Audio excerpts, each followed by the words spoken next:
नमस्कार, news point लेकर हाजिर हूं मैं राजीव। दोस्तों, राहुल गांधी ने आज डंके की चोट पर मोदी सरकार के सत्ता से हटने का ऐलान कर दिया।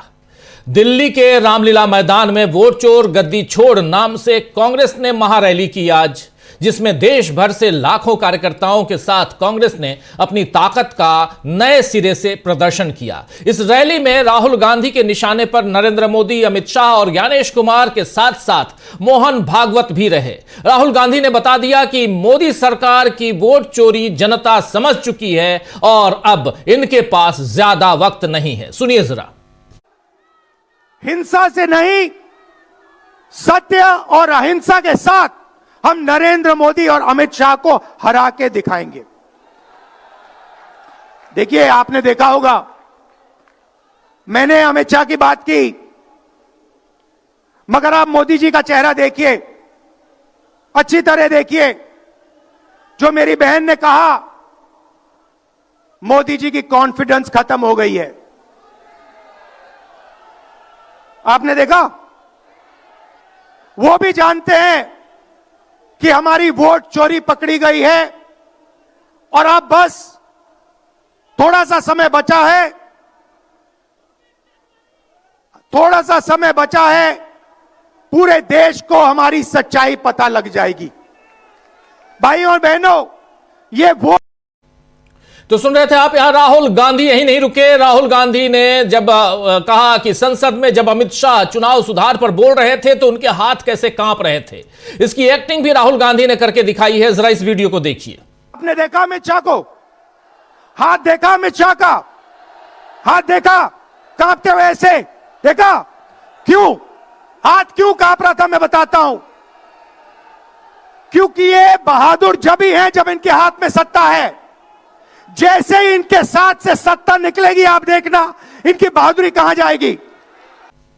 राहुल गांधी ने जो बात संसद में कही कि वोट चोरी को वो रोक कर दिखाएंगे, रोक के रहेंगे, उसी बात को आज रामलीला मैदान में भी उन्होंने दोहराया। और अंडमान निकोबार में आरएसएस प्रमुख यानी राष्ट्रीय स्वयंसेवक प्रमुख मोहन भागवत के एक बयान पर उन्हें निशाने पर लेते हुए राहुल गांधी ने कहा कि गांधी जी कहते थे कि सत्य बहुत जरूरी चीज है, जबकि मोहन भागवत ने बयान दिया है कि विश्व सत्य को नहीं बल्कि शक्ति को मानता है। मोहन भागवत कहते हैं कि सत्य नहीं, सत्ता चाहिए, शक्ति चाहिए। सुनिए जरा यहां मोहन भागवत पर हमला बोलते हुए राहुल गांधी क्या कह रहे हैं।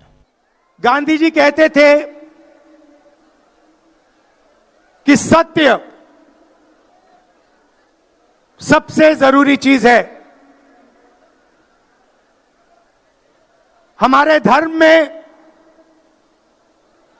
सत्य को सबसे जरूरी माना जाता है। आपने सुना होगा, सत्यम शिवम सुंदरम, सुना है? हमारे धर्म में कहा जाता है सत्यम शिवम सुंदरम। आपने सत्यमेव जयते भी सुना होगा, सुना है? अरे भाई, कांग्रेस के कार्यकर्ता हो, सुना है? अब मोहन भागवत का बयान सुनिए। विश्व सत्य को नहीं, शक्ति को देखता है। जिसके पास शक्ति है उसे माना जाता है। यह मोहन भागवत की सोच है, यह विचारधारा आरएसएस की है। हमारी विचारधारा, हिंदुस्तान की विचारधारा, हिंदू धर्म की विचारधारा, दुनिया के हर धर्म की विचारधारा कहती है कि सत्य सबसे जरूरी है। और भगवत कहता है सत्य का कोई मतलब नहीं है, सत्ता जरूरी है। इस बात की लड़ाई हो रही है हिंदुस्तान में। भाइयों और बहनों, सत्य और असत्य के बीच में लड़ाई हो रही है। और मैं आपको इस स्टेज से गारंटी देके कहता हूं, आप देखना, हम सत्य को लेकर, सत्य के पीछे खड़े होकर नरेंद्र मोदी और अमित शाह को, आरएसएस की सरकार को हिंदुस्तान से हटाएंगे। तो सत्य और असत्य की बात यहां राहुल गांधी उसको यहां पर क्लेरिफाई करते हुए, उसका डिफिनेशन बताते हुए राहुल गांधी अपनी बात रख रहे थे और कैसे नरेंद्र मोदी को सत्ता से हटाया जाएगा।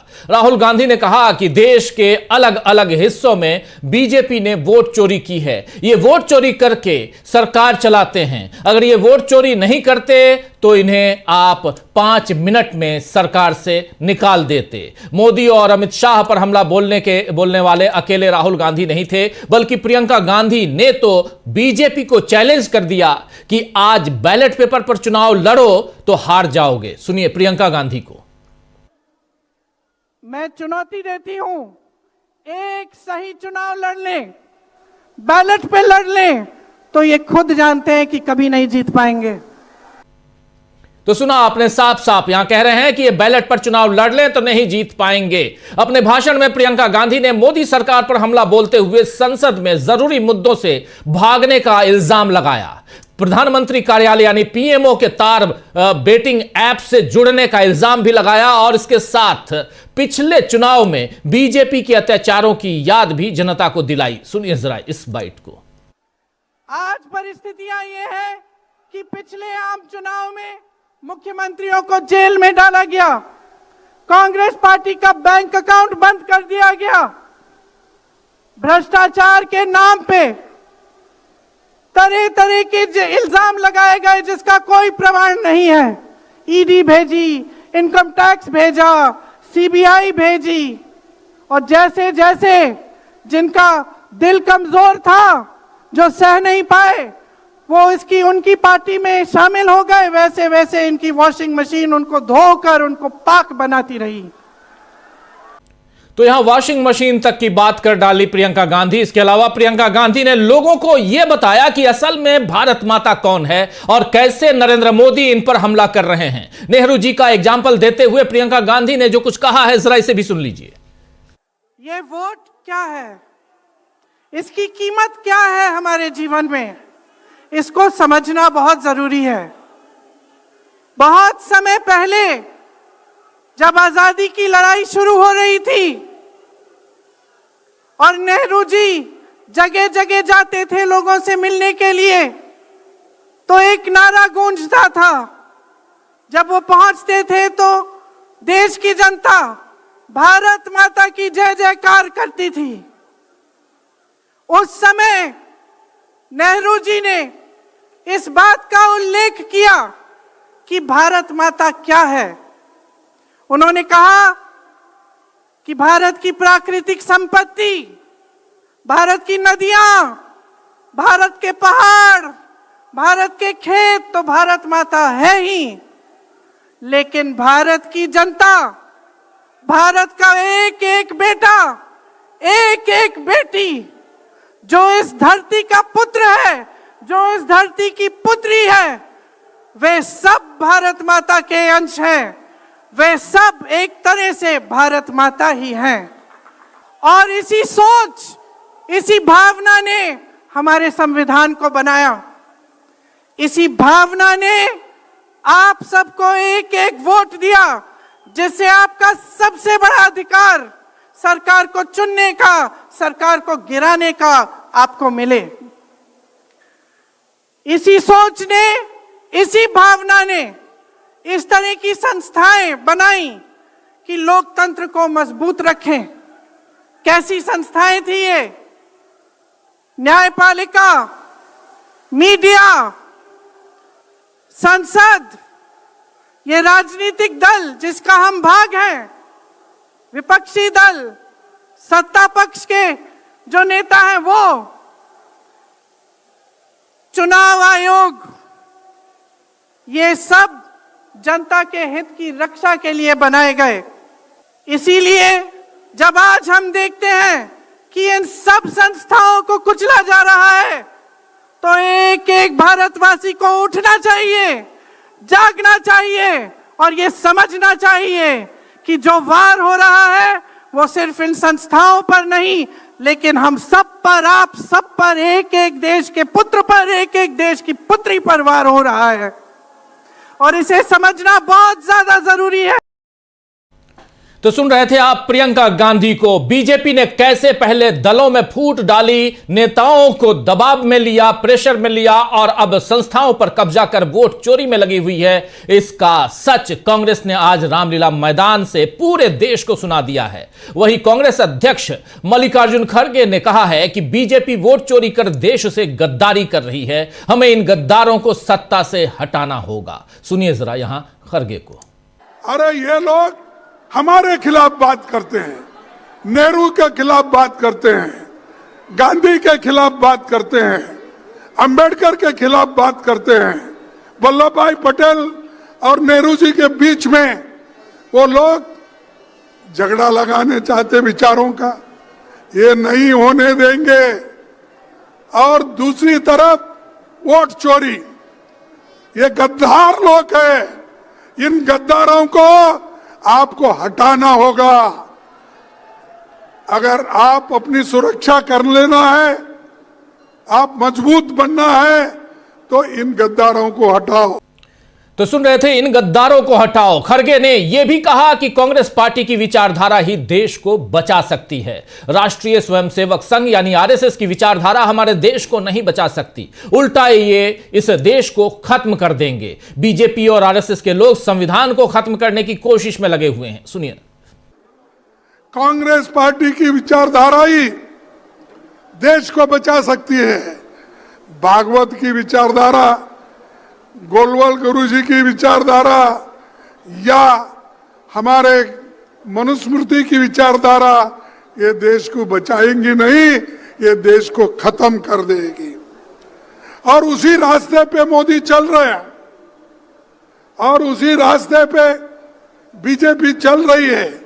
आहिस्ता आहिस्ता ये लोग संविधान के खत्म करने की कोशिश कर रहे हैं। और जो हिंदू धर्म में तो सब लोग हैं, हिंदू धर्म के नाम पर, हिंदुत्व के नाम पर वो लोग फिर गरीबों को गुलामी में रखना चाहते हैं। अगर तुम गुलामी में रहना चाहते हो,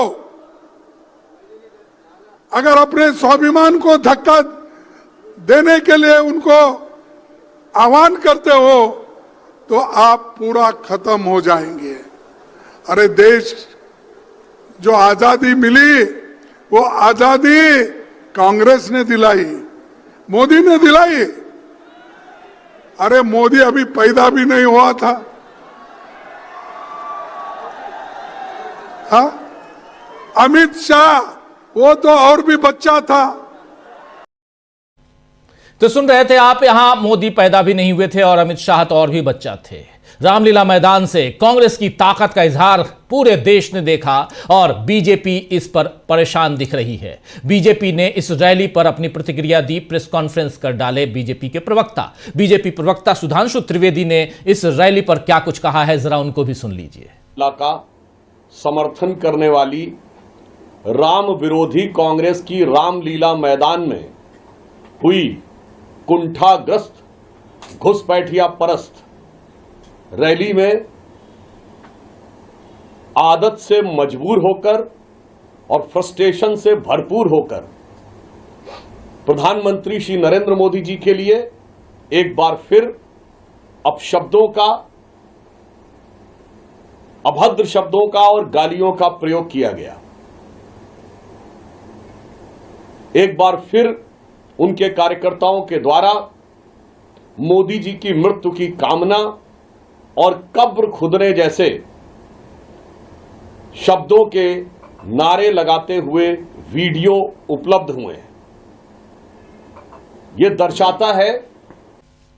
तो सुन रहे थे आप बीजेपी प्रवक्ता सुधांशु त्रिवेदी की प्रतिक्रिया भी। यह प्रतिक्रिया स्वाभाविक है दोस्तों। दरअसल बीजेपी के पास अब भी कांग्रेस और गांधी परिवार की आलोचना के अलावा कोई और जवाब नहीं है, जबकि राहुल गांधी ने अपने भाषण से आज की रैली के मुख्य उद्देश्य को सबके सामने रखकर बता दिया कि हमारा ध्यान नहीं भटकने वाला। सुनिए यहां राहुल गांधी चुनाव आयुक्तों की नियुक्ति पर क्या कह रहे थे। उनके पास सत्ता है, वो वोट चोरी करते हैं। देखिए, आपके सामने पड़ा है, वो वोट चोरी करते हैं। 10,000 रुपए चुनाव के समय, चुनाव हो रहा है, 10,000 रुपए वो देते हैं। उनके इलेक्शन कमिश्नर हैं, जिनके नाम अभी प्रियंका जी ने लिए, मैं भी ले लेता हूं। नहीं है, ज्ञानेश कुमार, डॉक्टर सुखबीर सिंह सांधू, डॉक्टर विवेक जोशी।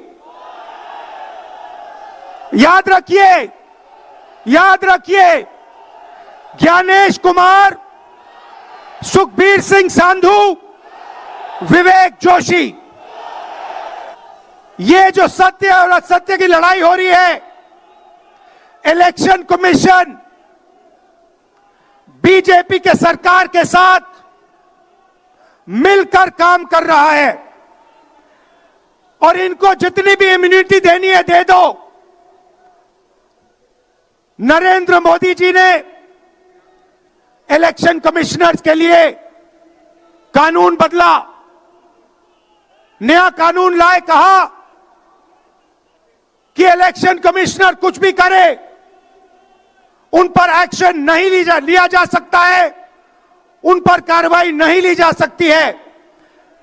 मैं स्टेज से आपको कह रहा हूं, कांग्रेस पार्टी आपको कह रही है। तो सुन रहे थे यहां राहुल गांधी, यानी पूरा का पूरा कांग्रेस पार्टी जो है वो आज वोट चोरी के खिलाफ और आगे की क्या रणनीतियां हैं और कैसे इस पूरे इस मसले को आंदोलन के रूप में तब्दील करना है, इसकी एक रूपरेखा अपने कार्यकर्ताओं, अपने चाहने वालों, अपने समर्थकों के बीच यहां दिल्ली के रामलीला मैदान से उन लोगों के बीच यहां डिलीवर करते हुए नजर आए। राहुल गांधी भी, प्रियंका गांधी, मल्लिकार्जुन खड़गे, ये तमाम नेता। आइए दोस्तों, आज चर्चा करेंगे कि क्या कांग्रेस की ताकत देखकर डर गई बीजेपी, जब बीजेपी की तुरंत प्रतिक्रिया आई, प्रेस कॉन्फ्रेंस बीजेपी ने कर डाली। क्या मोदी सरकार के गिने चुने दिन बच गए हैं? आखिर क्यों है बीजेपी में हड़कंप और कांग्रेस का असली प्लान कैसे आया है सामने? इन सब की चर्चा करें। हमारे वरिष्ठ साथियों से आपकी पहले मुलाकात